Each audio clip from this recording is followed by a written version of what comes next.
Welcome to the Victors Nation. We are coming to you live. I am your host, Jason Robinson. With me is Derek and Dre Fame. What's up, boys? Got a new What's GM. good? Talked about it a little bit last week, but a lot of stuff still kicking yet.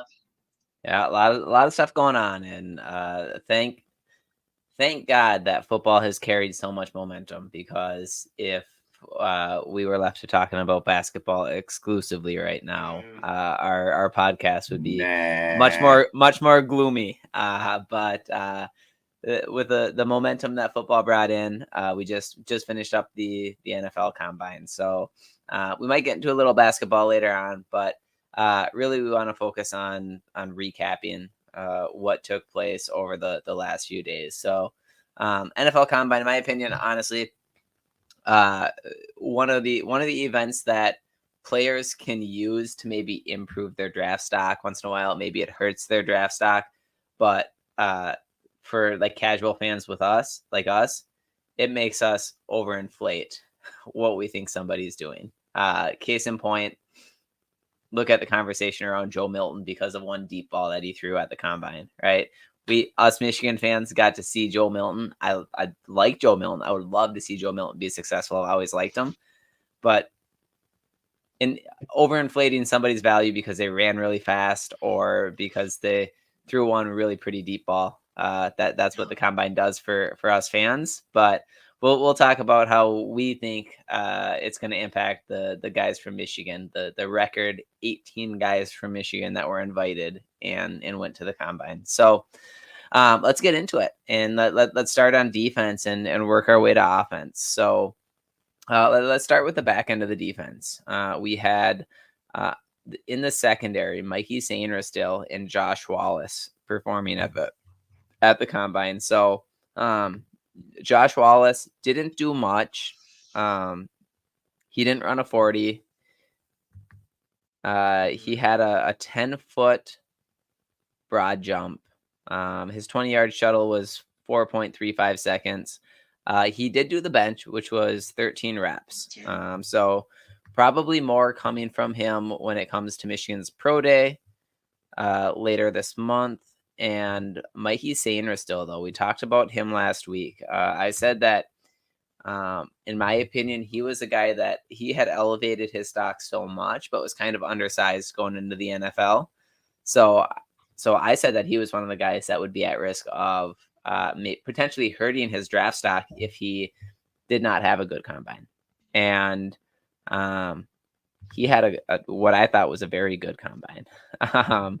So he came in and measured in at, let me see here, 5'9", 182 pounds. So undersized, like we saw. We saw the tape all year. We saw that he was the impact player on the defense when we needed a big play. But he ran a 4.47 40. So running the 4.4s, I think, was huge for him. He had a 40-inch vertical jump. That's pretty impressive. Mm-hmm. He did the bench. He did 14 reps of the bench. 6.99 seconds in the 3-cone drill. 4.01 seconds in the 20-yard shuttle. Both of those were in the top 5 among all cornerbacks that were going. 10 feet 11 inches in the broad jump. 20-yard shuttle was like second amongst that position as well too. So yeah. So I think, the 14 reps on the bench for his size too shows pretty good strength. And then outside of just the testing numbers, he looked smoother than a lot of receivers doing some of those drills on the field. He looked pretty good. I think that a couple things for him. He didn't have to do everything, but he did. He did everything, right? And that one, for one, that shows competitor, right? He's there to compete. He's there to show what he can do. It's his audition for a job in front of all 32 NFL teams, right? So I think doing that goes a lot further than what a lot of people think, because a lot of players don't do everything at the combine anymore. So I thought he had a fantastic day. I thought that he solidified whatever value he had driven up for himself. So I was pretty excited to see to see his performance. Josh Wallace, he showed up. We'll see what he does on the pro day. Transferring from UMass to Michigan, ending up as a starter for the season, getting invited to the combine and having being drafted in the NFL on the table for him. I mean, I think that in and of itself is a heck of a storyline for him. He had a good year, though, to be honest, secretly. Low key. He had a real good year.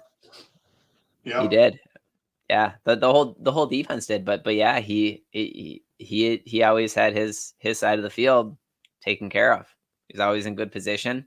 He was making tackles, making plays. So, but when it comes to the DBs, I'll let you guys talk to some of the stuff that you saw, Jason. I'll let you start with some of your thoughts and opinions on Mikey Sainristil and Josh Wallace. Yeah, I'll start with Wallace. I mean, guy's got speed. So does Sainristil as well too. But I mean, 3-time captain at UMass before transferring to Michigan. I mean, the guy is a natural born leader on and off the field. A lot of these guys are. That's why we had probably 18 at the NFL Combine. But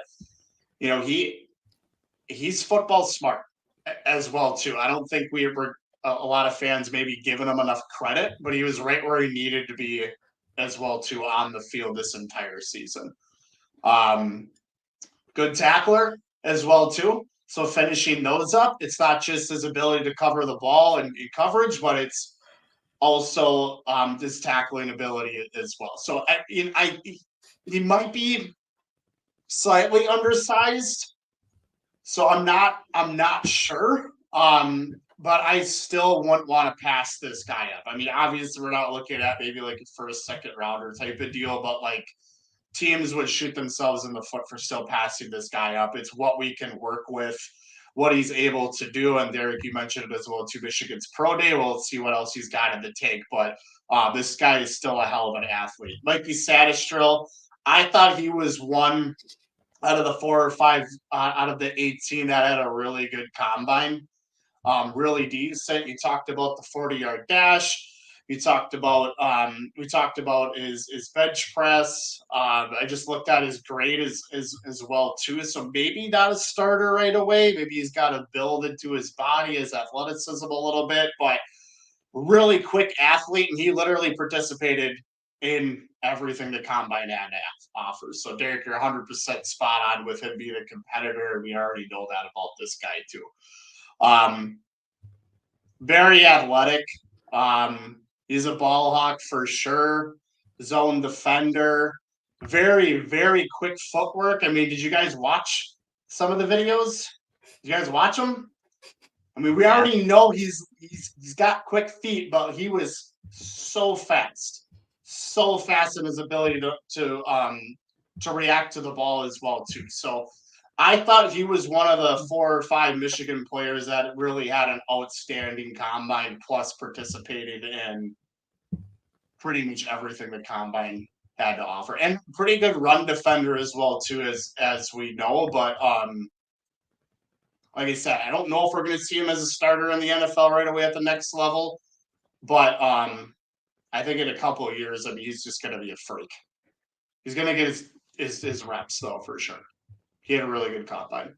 But overall impressed with Sainristil, for sure. Yeah, for sure. Dre, what were your thoughts on the DBs?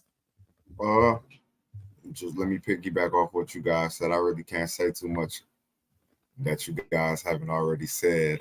Josh Wallace, he did his thing in the 40, and Mikey, man, it seemed like he was so focused. I don't know what the drill is called, but when they run it and they gotta catch it, man, I watched that probably 1,000 times, man. But he did it so perfectly, and I was just like, okay, Mike, that made me so proud. I was just like, oh my God, he was raising his draft stock. So I can't wait to see both of them in the league, to be honest. But Mikey, just me knowing him and his family, I just can't wait to see where he would in what situation he end up in. I personally have him going middle third,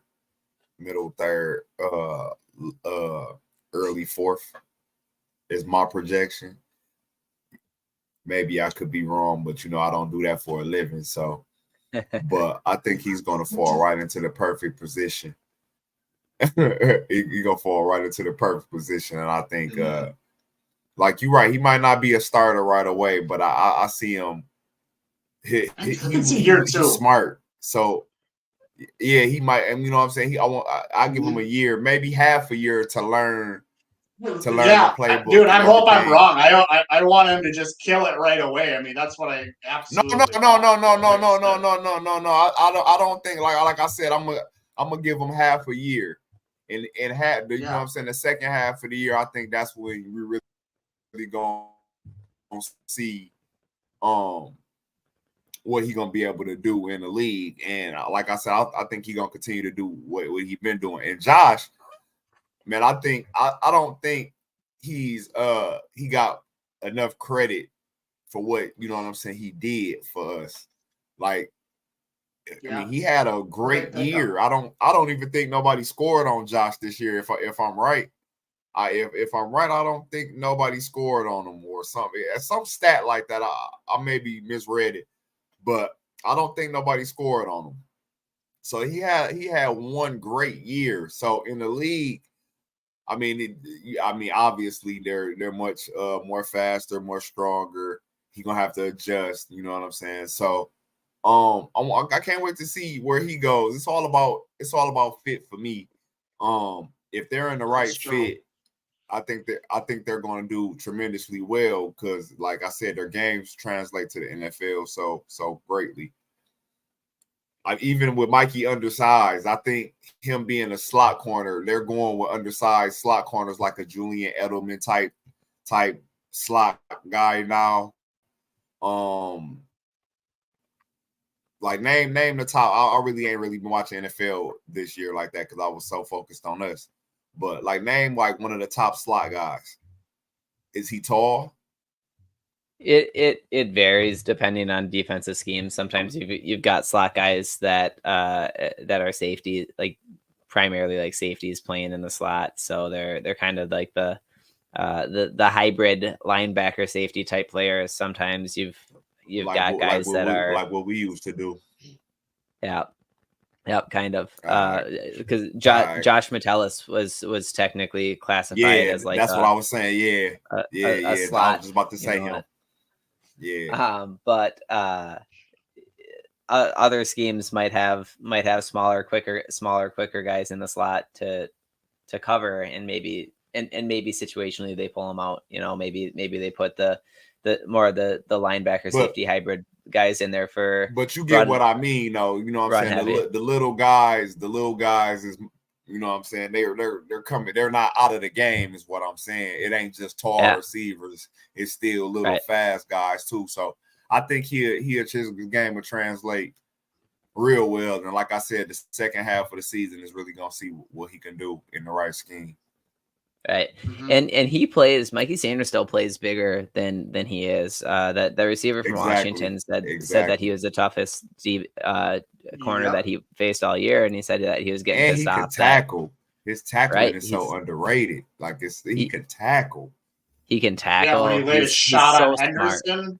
Yeah. He can tackle. Big hit. So I see him doing real good in the league, man. It's just like I said, it's all on who picks these guys. Like he can go to the right scheme or he can go to the wrong scheme. It just all depends on who picks these guys. Hopefully, every one of these guys go to the right scheme. I got a feeling all of them get drafted, but we can. I'm not gonna jump in. It's just the work ethic too that they displayed this year versus the competition. I mean, I definitely can see Wallace and Sanistro trucking some people in the next level. I mean, I think that's going to happen for sure. I just hope we see it sooner than later. So, yeah, for sure. All right, let's move on to the linebackers. So, linebackers didn't really participate in anything outside of getting their height and weight and everything, going and doing the interviews and stuff like that. So, one thing to keep in mind for anyone listening is we had a shorter window. Michigan players had a shorter window to prepare for the combine because they won the national championship. The only other team that had as small of a window was Washington, right? Washington, So yeah. Junior Colson played most of the year with two casts on his hands. Him and Mike Barrett, they, those guys were violent. Those guys were involved in a lot of collisions. So that window to recover from the season and then start combine prep, right? Because I don't know this for sure. I'm assuming that. Yeah, it's all speculation in our eyes for sure. Right. But I'm assuming that when it comes to getting ready for the combine, people start working out a little bit differently. They start working out for the combine tests, right? So up on like the workouts that the 18 guys that were invited to the combine and that are going to do a pro day are going to do is they're going to do workouts that are going to try and make their numbers in those tests look as good as possible so that it can positively impact their draft stock, right? Exactly. But coming off of a very, very physical, grinding, long football season, some of those guys are just pretty beat up. Their bodies need to recover a little bit before they can flip the switch and get into now get ready to perform type mode for all of these tests. So I was kind of surprised when it came to Mike Barrett not doing anything, but again, I have no idea what his body is, what his body's going through in any way, shape, or form. So I don't know if he's just still recovering, still getting his body back, and then going to do everything at the pro day. I was hopeful that we would get to see something good out of him. Mike Barrett is one of my favorite guys that has ever come through the Michigan program. Like, he is, to me, the epitome of those who stay will be champions, because he had every opportunity to leave the program for years, and he stuck it out and turned into a national champion. So I was hopeful that he would perform at the combine and put up good numbers and solidify him getting drafted, maybe in the 5th, 6th round. So we'll see what comes in the pro day. Junior Colson, completely understand his body was beat up all year. Got to recover a little bit before he gets ready to put up those numbers. Both those guys, there's a lot on game film for NFL scouts to look at. I don't know that anything that they did would have done much. Kill it though. I think they're gonna kill it at the pro day. I like you said, I think they both trying to prepare. You know what I'm saying? Like, we came off that national championship grueling run, playing Alabama and Ohio State, and you know what I'm saying, just all that tough defenses we had to play. And you know what I'm saying, shout out to all of them. They put up a great effort, but we are the national champs. But I think they just getting their bodies right and getting ready for the pro days, and I think they're gonna show their butts in the pro days. I think Junior is more guy. I think he's gonna be drafted more higher than Mike. You know what I'm saying? I think from what I've been like, I've been listening to a lot of Mel Kiper lately. When it's around this time, I try to listen to Mel Kiper, especially when Michigan boys are involved. So I've been listening to Mel Kiper a lot, and they've been talking about him. So if he kill it at his pro day, which I think he is, I got a feeling he'd be in the back end of the 1st round, early 2nd round. With Mike, it just all depends on his pro day. You know, with me, I was already saying he was gonna go to 2nd or 3rd round anyway. It just all depends, because like I said, it's the size thing for me. He's a little undersized as a linebacker in the NFL, so it just all depends on how they value him and how he doing his pro day. But I think he gonna kill it. You know what I'm saying? He a guy with a high motor, and he loves proving people wrong.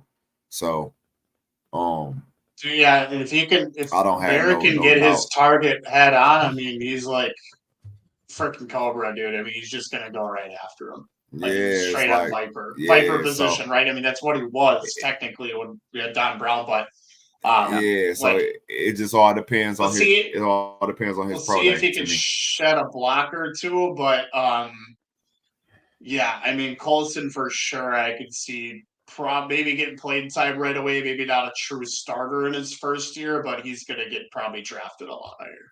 It all depends on where he goes. That's anywhere. Yeah, for depends. sure. I mean, it all depends. It all depends. He can come in and be a day one starter. You never know what they need. You mean Aaron Rodgers could have went to the Niners and Derek would have been wearing his jersey right now tonight, and then he could have been horrible, but he's not. So right. You know what I mean? I wish he would have went to the Niners. We wouldn't have had no dang Patrick Mahomes storyline all dang off season. Shoot. Yeah. Yeah, right.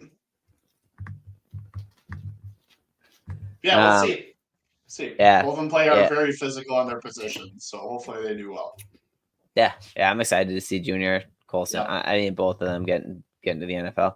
All right, so let's talk D-line a little bit. All right, so we had Chris Jenkins, Jalen Harrell, and Braden McGregor. So D-line edge we'll group together here.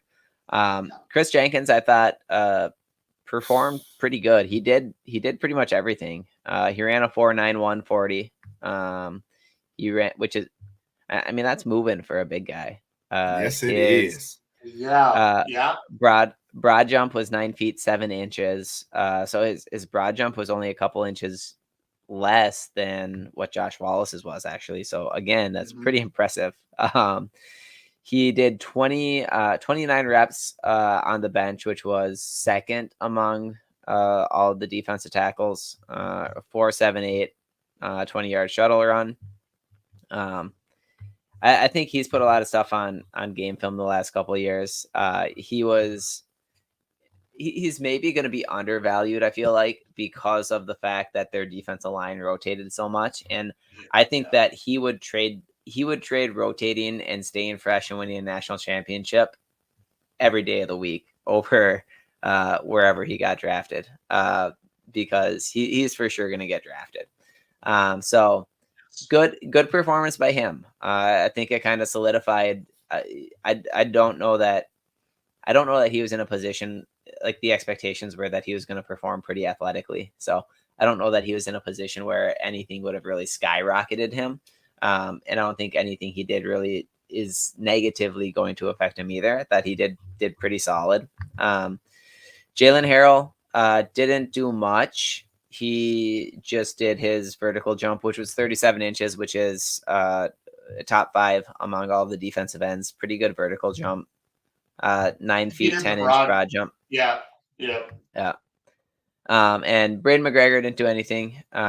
So he at the Senior Bowl he had a high ankle sprain, I think. So fighting through an injury, so he just came in and got his height and weight and hand size and did all the interviews and stuff like that. But excited to see what Jalen Harrell does at the pro day if he does more. I think that it's been pretty clear that Jalen Harrell was kind of a freak athlete, and he was kind of undervalued too because he was always part of a rotation, but he was always productive when he was on the field. He had the first time that he stuck out to me big time was 2 years ago against Iowa in the Big Ten championship game. His performance on the field, just Aiden Hutchinson was on the field. I think he played more snaps than Ojabo that game. And he had a really good performance. He's just been always part of a rotation. He had the hit on Kyle McCord that led to the interception to seal the deal against Ohio State. So one of those guys when you need somebody like we had Ojabo, we had Hutch, we've had defense Quiddy Pay, we've had defensive Josh Uche. We've had a lot of defensive ends when you need a timely play that have made that timely play. And Jalen Harrell's kind of been that guy the last couple of years. Mm-hmm. Yeah. So excited to see what he has in the chamber here. But Dre, I'll start with you. What were your thoughts on the defensive linemen and what they did for what drills they took part in? Again, like I said, they did what they could. Like I said, they still. I don't think that everybody from Michigan or even Washington is 100%. Like I think they probably still fighting through a little bit of something and still trying to get right. I think everybody's going to show up really at Pro Day. I think that's going to be the end all be all for us. You know what I'm saying? But he had a real good showing of what he did in his drills. I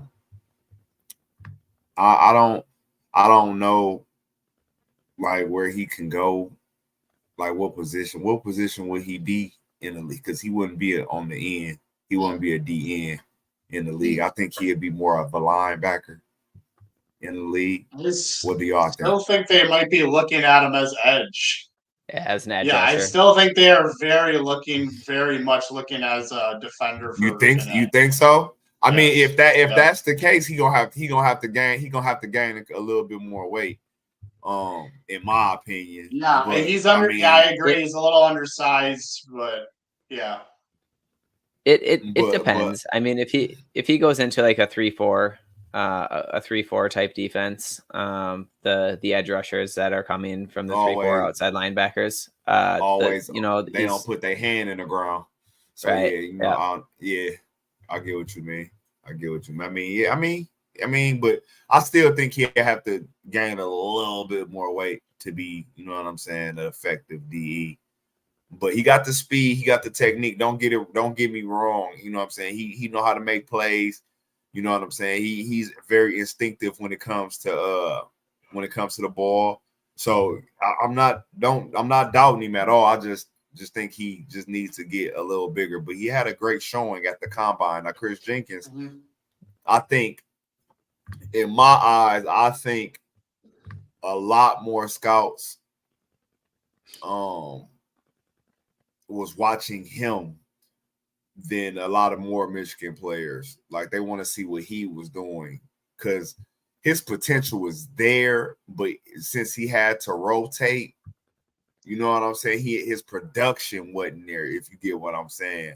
Like one of those top 5 or top 3 players in his position. But I think in my eyes, like I said, it's just me. I'm not an analyst. I don't get paid for this. But I think NFL scouts and GMs could see a player. Well, you know what I'm saying? I know y'all know this, but they could see a player and might not see they might not see their production, but they know what they can do, if you understand what I'm saying.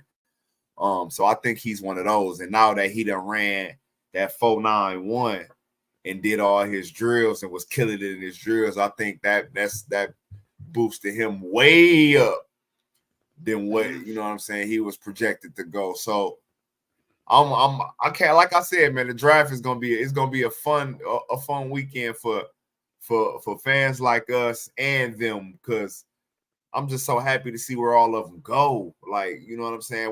What teams we gonna be watching this season to see how they do, and like it's just gonna be football is gonna be great this year for us. Yeah. Plus we the defending national champs. It's just man. I mean, plus you got to look at Chris Jenkins too. I mean, a year before, with like maybe not as much playing time as he had this past season, lead our team in tackles as well too. So the guy's extremely fast, very physical. So I mean, you got to also look at what he did the year before.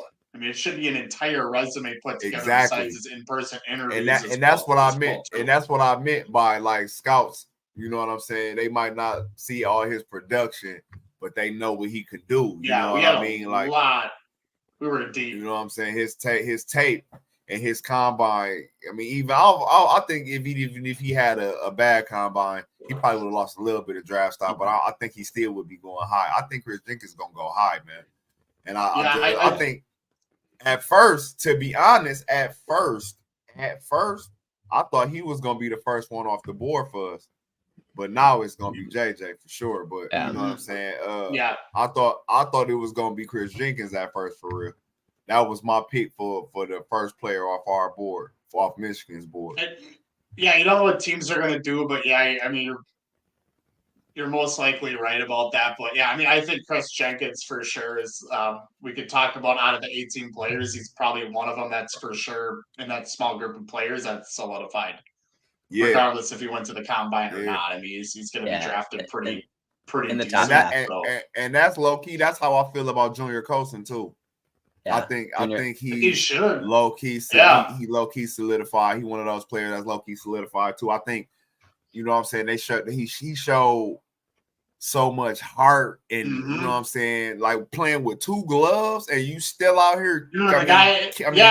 Two clubs and you still out here killing. Like, bro, he almost like, had that pick in the Natty game too. I wanted him to get that pick at the end of the game so bad. Like, oh, that would have been sick.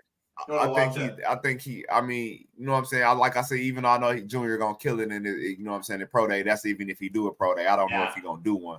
I'm just saying.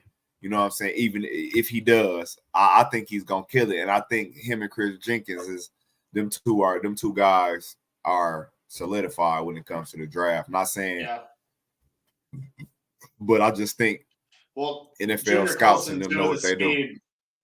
Junior Colson he could run from sideline to sideline. I mean, he almost that's why I wish he would have did. I'm not comparing the whole thing, but like Devin Bush type of guy.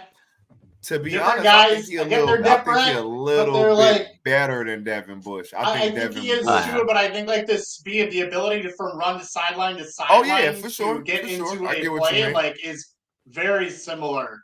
It reminds me a little bit of that. And that's why I think my man. I know we ain't talking about this right now, but I think that's why my man from what's his name, Maryland. From Maryland, the linebacker we got from Maryland, I think he is gonna be great for us, man. Oh my God, I can't wait to see what he do too. Yes, I can't wait to see what he do. But yeah, as far as Hausman, yes, I was just about to say that, but I ain't want to go all into it. You know what I'm saying? I ain't want to go all into it though. Yeah. But, we don't have to spend money; we can develop just fine. So, but as far as Chris and the rest of the line, I think. They all had great him and Harold Jalen, they had great combines. I just think, like I said, Chris, I don't know if Chris don't even need a pro day now, but he probably still gonna do one. He's probably gonna do one. Yeah. Yeah, he probably still gonna do one. But I think like I said, I think he's solidified. But if he do better in his pro day, it's just oh man, that's gonna be like I still think that's the second pick off the board for Michigan. That's definitely the second pick off the board. Unless Junior Colson jumps him. Exactly. I wouldn't be surprised if that happens. I wouldn't be. Yeah, I wouldn't be surprised. I wouldn't be surprised if that happened too. Yeah. But low key, at the end of the day, I think all 18 of these guys are getting drafted. Oh yeah, no doubt. But let's move on. Yeah. So I mean, recapping, defense. I think Chris Jenkins, Junior Colson, and Mikey Sandersilla. I think they're locked into the top half of the draft. I think that they're going to go first 3 rounds of the draft. So, let's switch over to the offense side of the ball. So I don't know if you guys realize this. It's kind of interesting. We're putting basically an entire offense plus 1 potentially into the draft. We sent an offense plus 1 to the NFL Combine. So a quarterback, a running back, a tight end, 2 wide receivers, and 6 offensive linemen. And a whole line. Right. So let's give the big guys a little love here to start with. So let's start with the offensive line. And there was buzz about Michigan's offensive line right away, just from the interviews, right? So the reports coming out of the interviews was basically Michigan's offensive line is 2 years ahead of anybody else. Yeah. So posted that on the page too. That comment, really love that one. So shout out to Sharon Moore for what he's done developing these guys, and shout out to these guys for developing. All right, we're in a day and age where Trente Jones, for example, he was the 6th man in the rotation. He could have transferred probably to any other program in the country and been one of the starting 5, and he stayed here as the 6th man, and he still is in pretty good spot to get drafted. So just going down the list, there were hit and miss a little bit, and we'll just highlight some things that stuck out. But Carson Barnhart, I thought, had a really solid combine for himself. He was a guy that certainly could benefit from putting up some pretty good numbers in the combine. That was Because one of my guys. That was one of my guys. Yeah, so he did pretty much everything except for the bench press. Trente Jones, again, another guy who put up pretty solid numbers for himself at the combine, did everything except for the bench press. Trevor Keegan did a couple things, and there was some pretty good buzz coming from him about how he looked in the drills. I think he is sneakily going to go a little bit higher than what people might anticipate, right? When we talk about the offensive line, Zach Zinter steals the thunder on a lot of it, and rightfully so. But I think that makes a lot of people sleep on Trevor Keegan, who was a solid starter at the other guard position for multiple years. Ladarius Henderson, all he did was pretty much do the bench press, did 20 reps on the bench. Drake Nugent was the only one that did everything, and he's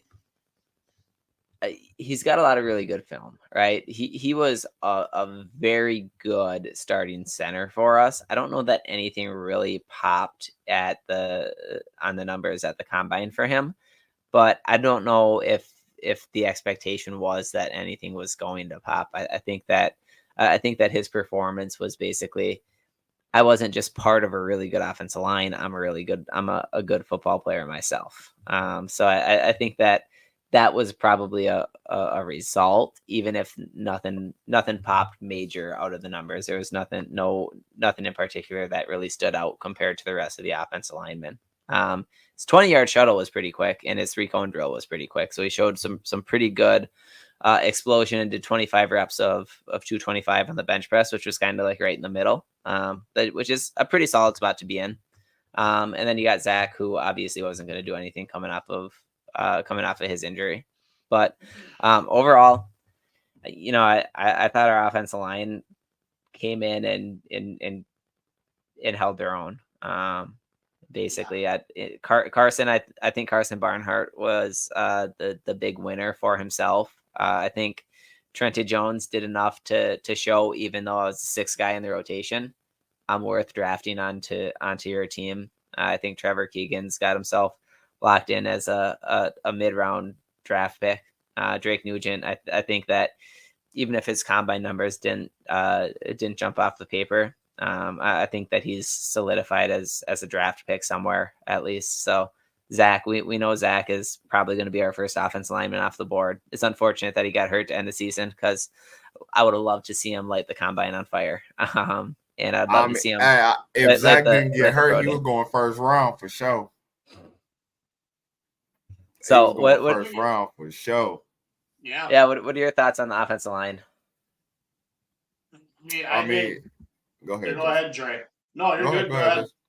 No, I was gonna say, yeah, you summed it all up, man. I think they had a solid showing. Everybody had a solid showing. I don't think it was nothing too eye catching from anyone. Everybody performers did what they were supposed to do.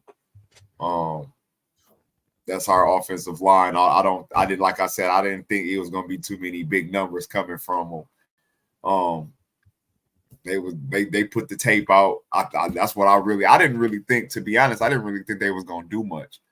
I'm surprised Drake did all of his drills. I'm just like, all right, okay, cool. You know what I'm saying? You're gonna do all your drills, solid work. But I just feel like they tape speak for itself. I don't even see why. I understand why, because they want to know, but I don't understand why some of these drills even is for offensive linemen, like the 40-yard dash. Come on, man. Right. They're not running a 40-yard dash. They block it, man. You know what I mean? Like, it's no need. Unless we're about to get that Zach Zinter touchdown at the next level. I mean, that's the only reason I'd want to know. Yeah, but that's you know what I'm saying? They don't need, it ain't no need for no 40-yard dash from no offensive lineman, man. So, like I said, it's some of the drills that matter and some that don't. But everybody had a solid showing. It just wasn't nothing eye-catching to be like, oh yeah, it's just but mad love to everybody. Trente Jones, I think he put in some work. You know what I'm saying? And KB put in some work. I was so proud of KB, man. I was waiting me after, you know what I'm saying what I said, that he has to have a good combine. I was waiting to see his combine. Like, oh yeah. He showed out. So I'm very, very, very, very proud of KB. I'm like I said, it's gonna be, we're gonna break the record, man. We're gonna break the record, I think. You know what I'm saying? We're gonna break the record. It's not even in the 7th round era. It's all time Texas at 18 or at 17. Yeah. So yeah, I think we will for we're about sure to break the record. Been doing pretty good. For sure. Pretty good. I think once the first 2 come off the board, they're gonna get the rolling. Yeah. Andy Reid can't have enough Michigan players. Can't. Hey, to be honest, bro. Hold on, wait. Before we go further, bro. Listen. Kansas City, man. Leave my Michigan boys alone, bro, because I hate Kansas City, bro. I just hate Patrick Mahomes. I don't like the whole Taylor Swift thing. I'm tired of it. So, media. Andy Reid, listen to your boy. Leave my Michigan players alone. Thank you. Hey, Dan Campbell, though. Dan Campbell, you should draft some. You know what I'm saying? They right around the corner. You know what I'm saying? Just Dan Campbell. You like not a Lions fan, but like a Junior Colson, I think that'd be a solid fit. Oh, I love that. For Detroit. I think that'd be a sick fit. Him with Chris Jenkins, Mikey. Mm-hmm. You know what I'm saying? Somebody come on through. I'd actually I would like that. Come on through. Yeah, I mean, not much, too much. I mean, you guys have already covered pretty much the offensive line. I mean, I think Zach is still probably first off the board and then Keegan, but still pretty good. A lot of stuff to maybe work on as well, too. The fact that Barnhart was able to switch positions later in the season and still be successful, it took a team effort. And this guy, all 18 of these players, which maybe we should have had more at the combine, have shown that they can build a team around this. It's almost like their own Aiden Hutchinson's, right? They can absolutely do that on that side of the bar, the position that they're actually playing. They come from that team culture. You can build a team around these guys. So I don't care if they're the 1st round picked, the 7th round pick, Mr. Irrelevant. It does not matter. There's potential on all 18 of these players. You think how many people you think Jim gonna grab? Maybe 9. Yeah, he's gonna take. He's gonna take some. I think he takes. I mean, do you think he takes Corum? Do you think he takes Blake? Hey, did y'all see the lady had him say something to Jim at the combine? No, what happened? She was like, well, he was talking about how he loved playing for him at Michigan. And then she gonna throw in there like, he is the Chargers head coach, and blah blah blah. And he was like, yo, coach, you know what I'm saying? I'll run through a wall for you. I love playing for you. You know what I'm saying? Well, I mean, Eckler. Blah, blah, blah. I'm like, oh, okay. Eckler's gone, right? I mean, they're probably are they resigning Eckler or is he done? With the Chargers? I think they're resigning him. They are resigning. I haven't. I mean, anyways, you're looking at Corum right now to be. Maybe not like a running back 2 or 3 at first, but after a while, I think eventually. Hey! He's still a free agent right now. It just depends, because I don't think they signed any. So I can see Blake Corum. I can see Blake Corum going to the Chargers. I can see JJ. I know we're gonna get to. I can see him in Minnesota, but I've also seen him with 5 other teams projected in a mock draft. We'll talk about that in a minute. I don't know. We'll talk about that in a minute. Man, that's what we should have did after every position. We should have seen what team we want them with, type thing. Well, these guys are going to the Packers. We can get to that down the road. We can get to some mock draft stuff coming in the next handful of weeks. Yeah, we got time. For sure. But let's talk about let's move to tight end then. So AJ Barner didn't do much as far as testing. Went through drills, did the gauntlet and some blocking drills and stuff like that. So we'll see what he ends up doing at the pro day as far as bench and 40 and stuff like that. But I don't know how much that's going to impact his position. I think that he's a mid to late round tight end that's going to get taken in the draft He's a good regardless. run blocker. He's a good run blocker, though. He was a fantastic run blocker. Yeah. And he was such a good run blocker and had a stud tight end on the field with him in Colston Loveland that I think that he's actually undervalued as a pass catcher. I think that he's a better pass catcher than what his stats showed this year. And I don't necessarily know that there's going to be that a 40-yard dash is going to show that, or how many times he can bench press 225. But I think that what he did during his drills, during the positional drills that he did, I think that he's got himself mid to late round, kind of locked in there, ready to go, and he'll be on an NFL roster next year. I mean, he's the fact that he is such a good run blocker, that you need that. Like a lot of receivers that end up being kept on rosters. We'll get to receivers in a minute, but Roman Wilson said, if you don't block, you don't get the rock, right? No block, no rock. That was his motto. Well, that's kind of how it goes when it comes to keeping a second and third tight end on the roster. You got to take a guy that's going to have to block defensive ends and linebackers. And you got to know that he's going to be able to do it. So he didn't do much at the combine as far as like running a 40 and stuff like that. But I think he showed out during some of the drills that he did. Any additional thoughts from you guys? Jason, I'll let you start on AJ Barner. Yeah, I think he's got the size, a hell of a competitor, and like you said, I think we're not seeing the full picture of AJ. I mean, we might have seen a little bit more when he was with Indiana, but the guy can block a run. Absolute beast, absolute wall, and he is going to get his playing time. I'm very confident in AJ Barner yet, and he is going to get his playing time. Trust me. Yeah, it depends on what offense he goes to, but I guarantee he's gonna get playing time right away. You took the words right out of my mouth, because I was about to say the same thing. It just all depends on his scheme and who he go to, man, and how they use him. Because the man can block, he can catch.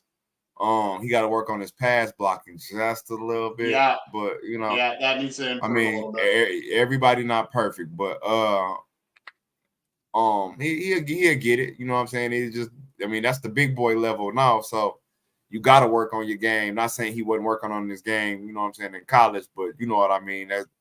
That's what you're getting paid the big bucks for. You know what I mean? You don't do these certain things and you miss blocks. You sit your butt on the bench. Yep. So I think he gonna, you know what I'm saying, he gonna develop that in his game, and I think he gonna be all right. I don't know what round.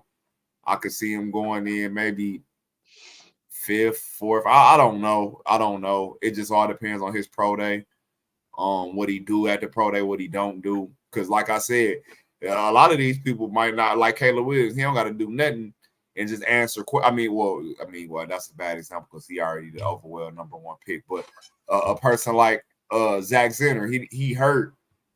But he still went to the interviews and he still projected real high. You know what I'm saying? It all depends on your interviews as well. Because I really don't think these drills can make or break you. I think it's the interview part in my eyes. I think that's what makes or break you. I mean, don't get me wrong. Like if you go out there and run a record-breaking 40, you know what I mean? That helps. But I think, you know what I mean? The interviews help more than anything and that's just how I look at it, because that's what mostly everybody talk about. Like, you know what I'm saying? Well, he did good in the interviews, and he did bad in the interviews, and he did good in the interviews, and he did this in the interviews. He did the interviews right. He's sharp on the interviews. I'm like, oh, okay. It's so situational. Like it really. There's a point to where it matters in some scenarios, but not everything. Not everything. Right. I mean, we'll see. We'll see. You make it, but. Yeah, I mean, I think, like I said, I think he's going to get his own. I think he's definitely going to get some playing time. And I know you mentioned Caleb Williams. I'm a Buccaneers fan, everyone, but I'm also a Packers fan. I will be happy if the Bears take Caleb Williams. Good job, Chicago. Yeah. Appreciate it. You I'm want not them let's- to impressed with the guy. you want them Not to get Caleb impressed. Williams? Yeah, go for it. Not impressed with him. Bro, At all. I ain't even gonna lie to you, bro. I think he about to smoke the league. Yeah, I'm not gonna lie to you. I guarantee he's not. I'm telling you right now, I don't All see right. it. I Yeah. don't see All right. I, Hey, but it ain't no I- guarantee they there's- even pick him number one. There's not. I mean, we'll see what. I mean, JJ. You know, don't go to the Bears, man. I don't even want him going to Minnesota. We're gonna go to that. We're gonna come to that in a little bit. I'd rather him go Let's to see. Minnesota than the Bears. But go ahead, Derek. Go ahead. All right. Well, before we get to JJ, let's move on to wide receivers. So Roman Wilson, Cornelius Johnson, both at the combine. So Roman, he did the interviews, ran the 40, did the bench press. That was all that he did outside of the receiver drills. 4.39 in the 40, 12 reps on the bench press for his size, 5'11", 185. You know, that's probably where you'd expect his strength to be, really. So I don't think that he's really, I don't think anyone's going to draft him to try and bench press 20 reps at 225.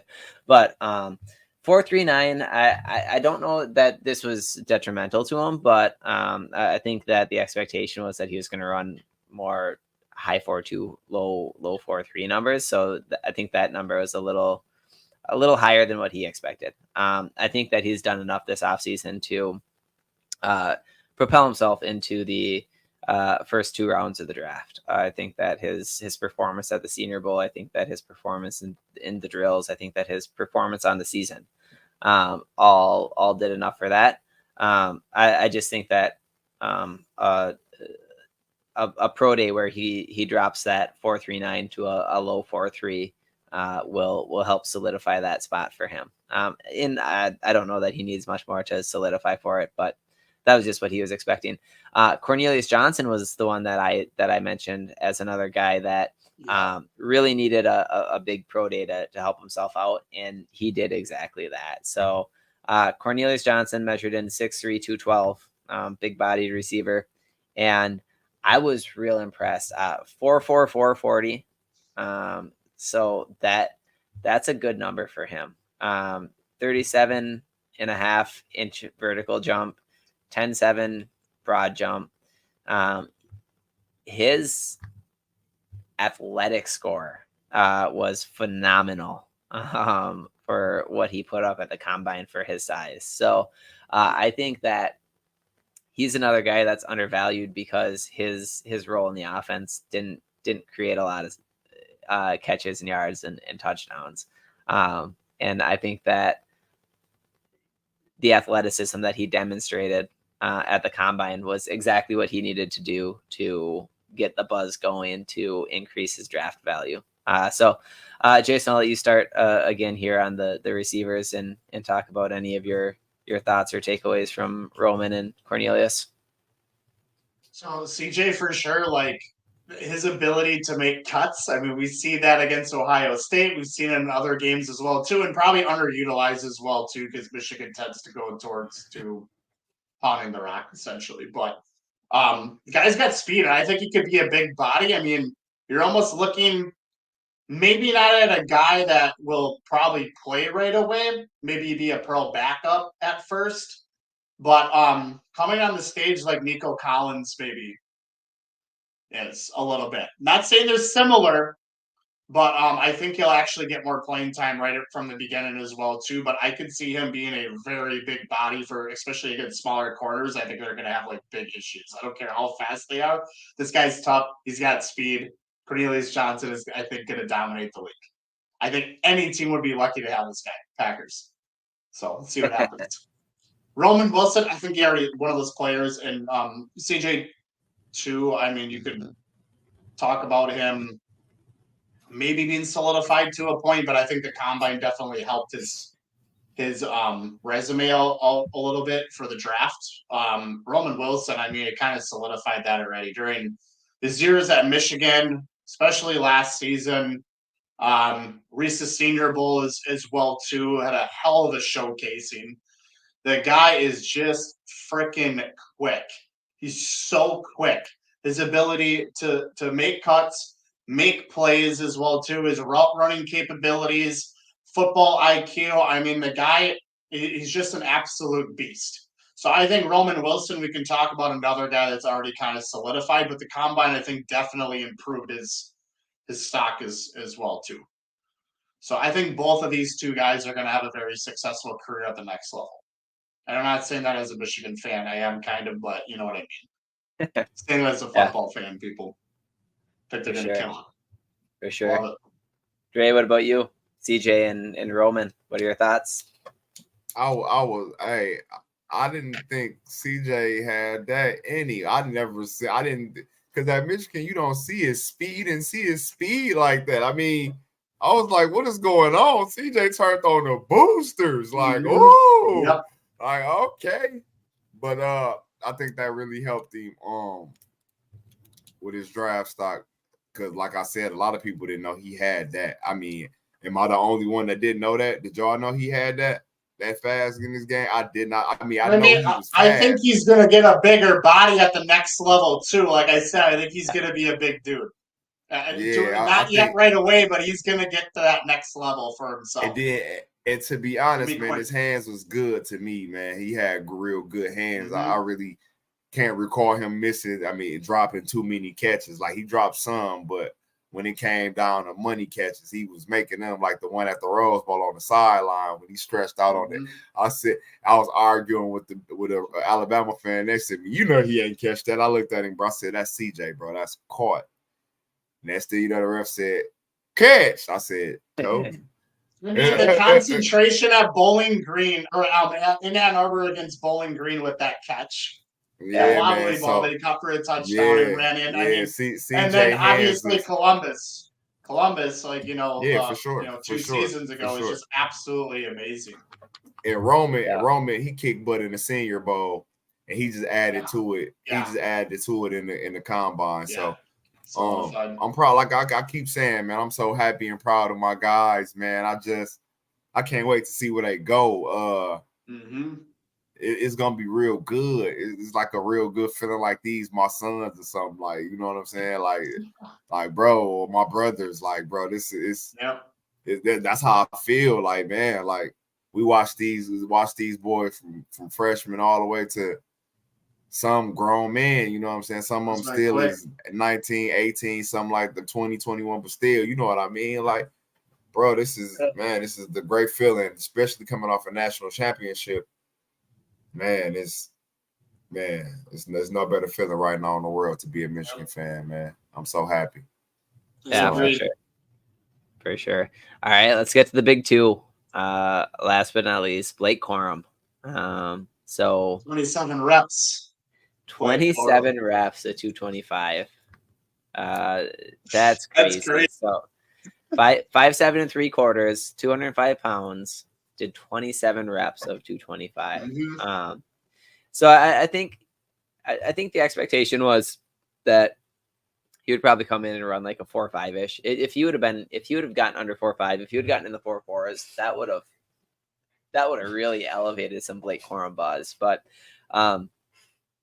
he performed good. But what stuck out the most? Did you see the matchup video of him versus another running back running the drill? So the other running back, I can't remember who it was now, had a faster 40 than Blake Corum did. But when they ran that drill, Blake Corum was faster, quicker, smoother at getting through and making the read, making the cut, and getting upfield. So Blake is, I'm excited for him, and I think that running backs are undervalued in the NFL right now in general. There's not a lot of the bell cow backs that they used to be. It's a lot of backs by committee, which means that they don't draft them as high as they used to.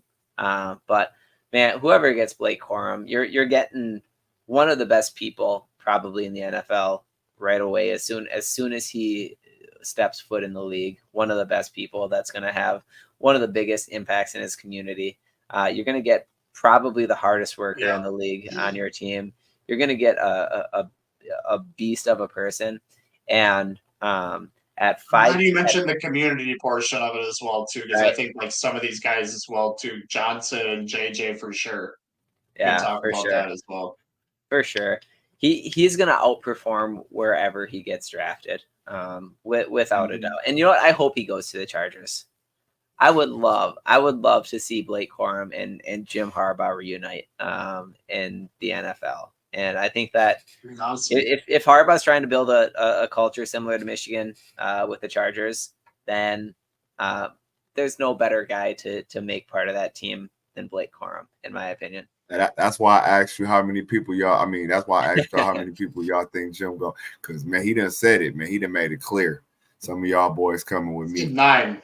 Do you know what would be funny? Way off, but Do you know what would be funny? It would be funny, kind of funny, if John Harbaugh drafted Blake Corum before Jim. Like if the Ravens traded up in front of the Chargers and drafted Blake Corum.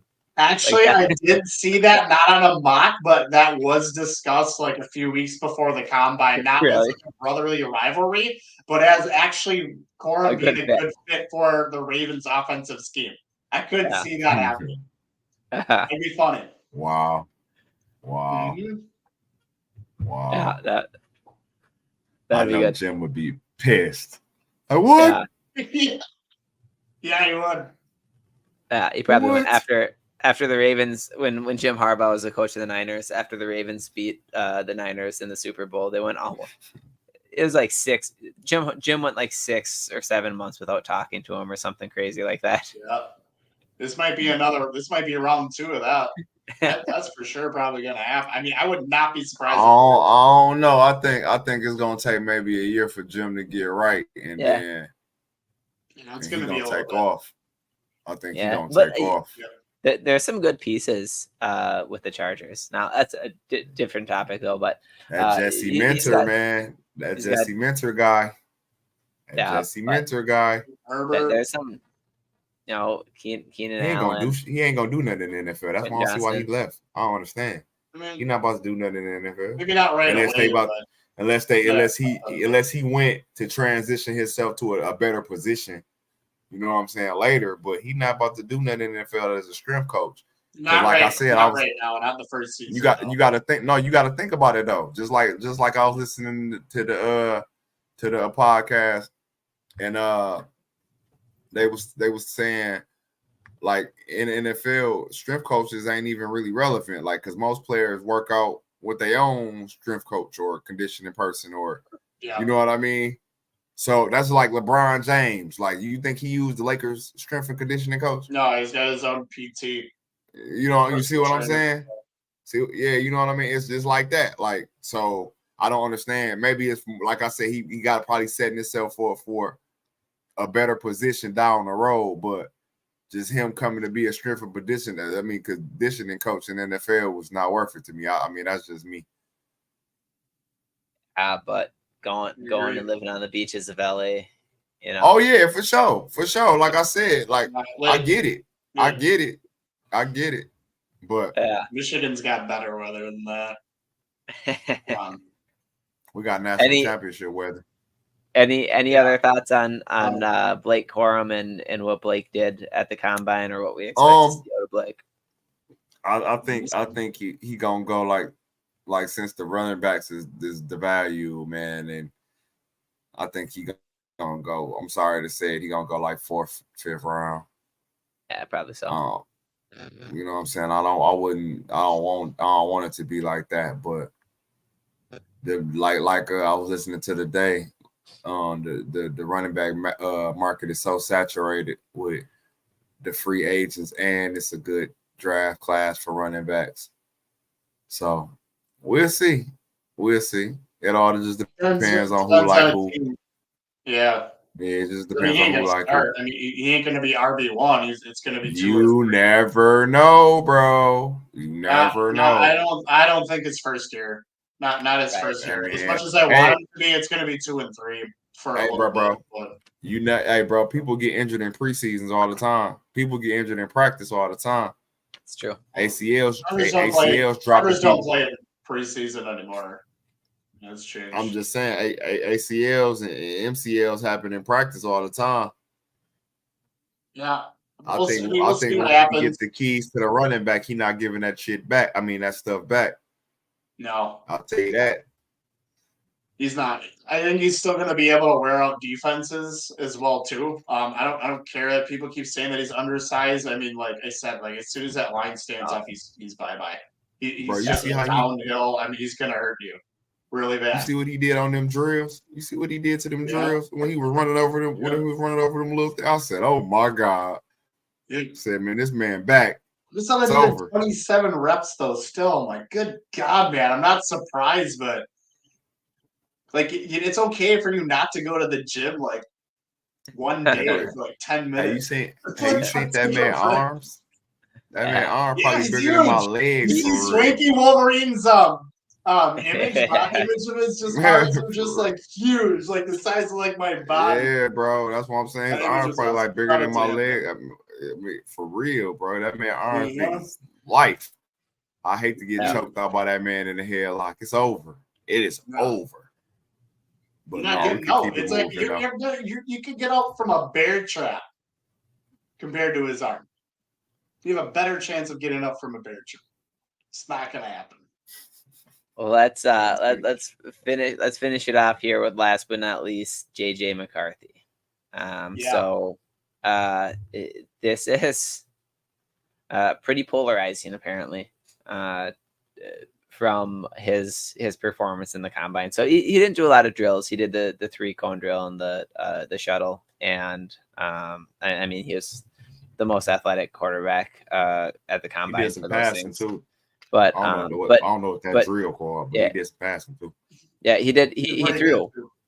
He threw. And so here's another thing with JJ, right? He's a competitor. He didn't have to throw. None of the other big quarterbacks threw. They didn't go into the balls drills. to Blake Corum like in the lobby, dude. Yeah. You see that video? Like, what is going on? Yeah. But, hey, you trying to get it right. Got to get it right. And who else get it right but your running back. Like, really hey, cool, we here together. But all right, so a couple things stuck out to me. Right, so Ohio State fans and Michigan State fans are posting videos of a couple incompletions. One was definitely on the receiver. One was the receiver was supposed to run more of a corner route and ended up cutting it straight to the sideline. So, but in the eyes of Ohio State fans and Michigan State fans, that means that JJ is not a good quarterback. But overall, he threw well. It's like almost hilarious. Like I don't even feel sorry for him. It's like personally, like get your shit together. It's pretty pathetic. He threw well, and bro, that man threw good, real good. And they did the thing that another meaningless drill that they do, I think, maybe in a way, is go and throw it as hard as you can, right? So he threw it 61 miles an hour, and Joe Milton threw it 62 miles an hour. So I would not have guessed that JJ's fastball was right there with Joe Milton. We all know that Joe Milton can throw a ball through a steel wall if he wants to. I never would have guessed that JJ's arm strength was right there with him. So I was pretty impressed by, even though that's not a realistic thing where he just throws it as hard as he can in a game, I think that does show the arm strength that he has is probably a little bit underrated from the way people talk about him. That go back to what I was saying about with Cornelius and Roman. Like, they could have had more yards. That's just not our game. That wasn't our game. So to see JJ throwing hard and you know what I'm saying with 61, like that, it's really not a surprise because he was a 5-star quarterback coming out. I knew he was gonna be, you know what I'm saying, great. Like, you know what I'm saying, but we just had no idea how great he was gonna be. But they really ain't unleashed JJ how they was really supposed to. To be honest, if he was somewhere else, that man was gonna win the Heisman. You know what I'm saying? Like our plays was around and for Blake to run down or the running backs to run down their throat. You know what I mean? I think if we was to get a air raid offense, bro, we would have been JJ would have been a Heisman. He was already almost a Heisman last year if he would have, you know what I'm saying, the stuff wouldn't have happened when it happened. You know what I mean? They was talking about him being a Heisman. Remember, they was talking about him being a Heisman in the middle of the season? He was a favorite for a little bit, yeah. Yeah, you know what I'm saying? So, if they would have unleashed him, in my eyes, I think this wouldn't even. I don't think we would have had no Drake May conversation. I think it'd be Jaden Daniels, Caleb Williams, and JJ McCarthy, to be honest. Yeah, for sure. Jason, any additional thoughts on JJ? I think he's going to go over Drake May. I think so? he should. Hey, I've been hearing he can go even go over Jaden Daniels though. Well, it's been talked about a little bit. I think he definitely. I think he should go over him too. Man, we're gonna see. It just I'm all biased, depends though. on. I think he's a top 10 pick. I think he's a top 10 pick. He obviously showed off his speed again as well at the combine, but he had a good throwing session as well. Yeah, I know sometimes he could be a little bit later behind on some of that stuff, but I don't care if you're the best quarterback ever. It's certainly going to happen. There's always going to be development there. I mean, I've seen that he could go to like 5 or 6 other teams depending on how trades go and all that stuff. Honestly, I could see him being I hate to say it, but I could see him being a pretty good fit in Minnesota. I could see him being a pretty good fit there. Hey, to be honest, I don't think the Giants let him go past 6. Now, if the Giants don't get him at 6, I see somebody trade. At that point, I see somebody trading in with him with the Giants because I don't see JJ getting past out of 10, man. Like you said, I don't. He's gonna be a top 10 for sure. Yeah, but if he get out of top 10, if he don't get out, it's either Minnesota, the Broncos, or Vegas. I've seen Raiders. Yeah, I've seen Raiders, but then there's talk about Fields and then Fields in Atlanta. I mean, I don't know. It depends on how these trades end up, but I don't know. Hey, Atlanta can get him. You never know at 9. You know, I mean, ain't that like 9 or 8 with Atlanta, like Denver, Vegas. Yeah. I've seen someone do Chicago, but it's like, yeah, it'd be cool, but it's like I don't see that happening. But I don't see. But yeah, I can see him going over Daniels and May. For sure, I can see that happening. They definitely been talking about it, but I doubt it. But they've been talking about it. He'd probably be a good fit anywhere. I just think Minnesota would be like, I mean, I want him to go to one of my 2 teams, so I want the other 17 as well. But I could see Minnesota, unfortunately, being a pretty good fit. So yeah, I just hope he goes somewhere where he's in a good position. You see a lot of good quarterbacks go to NFL teams that are just a shit show of a mess, you know, where they don't have an offensive line together, they don't have skill positions. They're going through the coaching carousel. They haven't even started with their offensive line, but they expect you to come in like almost like. I mean, I don't even want to say CJ Stroud because I mean he's actually kind of impressed me a little bit. The Bears, the Texans. Yeah. But yeah, Chicago, right? Like the Bears. I don't think Fields is their guy probably per se, but like I think they're not doing him a service with different offensive coordinators every freaking year, and then different personnel coming in and out, different player rotations, not utilizing more right away. I mean, I think he still has to work on his game quite a bit, but yeah, I mean, absolutely right, Trey. Like you said too, it all depends on where you go, and it's like there's some of those teams, man. It's like we don't need anyone else but a quarterback, and then we'll build a team around him, and it's not how it works sometimes. Right. Most of the time, it's not how it works. You really start with your offensive line first. Yeah, for sure. But man, we're gonna have a lot of conversations coming up in the next month and a half here as we get ready for the draft, and I'm excited for it. I'm excited to see where all these guys end up. Kind of went overtime a little bit here, so not really going to touch on basketball. One last game against Nebraska on Sunday to end the regular season, and then Big Ten Conference Tournament after that. If Wednesday 13th. If we lose to Nebraska, that will actually mark the most losses ever in Michigan basketball history.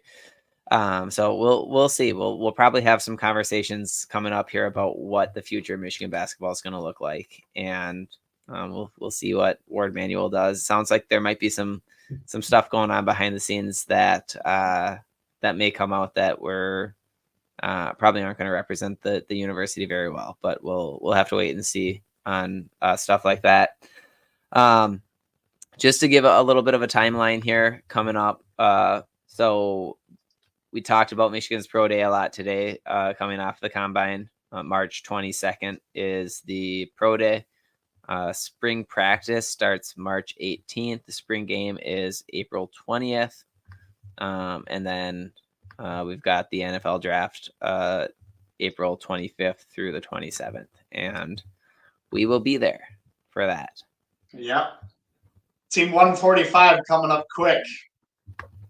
Absolutely. Coming real quick. Coming up quick. Next season before you know it. In a record-setting draft coming up as well. So I'm not even going to cross my fingers for that. I think we get 18 and break the record. No doubt. Mm-hmm. Yeah, but No you know question. that being said, thanks for tuning in. Dre, you wanna sign us off? Love everybody, respect everybody, and go blue. Go Blue. Go Blue Nation.